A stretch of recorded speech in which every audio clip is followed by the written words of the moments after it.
käisin Tallinnas RX Optikas Masina 22 Kati juures ilma kontrollis, kus selgus, et mul ei olegi üldse halb nägemine, ma näen väga hästi, tegin uue retsepti, sain kohe uued klaasid, nagu koha peal sain uued klaasid kätte ja lihtsalt avastasin, kui igavate prilliraamidega mina sinna läksin, sellepärast, et vaadake, kui ilusaid prilliraame seal oli. Et lihtsalt mingid hinnaklass on ka väga erinev, aga seal oli meeletult ilusaid raame, nagu need Moncleri raamid. Ma olen täis šokis, kuidas mulle punased raamid sobivad.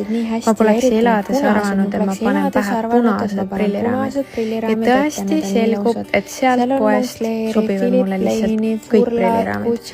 Lihtsalt igaüks annab sulle oma isikupära ja võib-olla ongi see, et sa kasutad neid raame nagu käekotte, outfit'e, need annavad sulle eripära, nagu näete, kuidas kohe muutub minu isiksus, kas ma olen pehmem, kas ma olen tugevam, mis riietusega kanda, et see väga-väga nagu isikupärast täpselt see lihtsalt teistmoodi raam.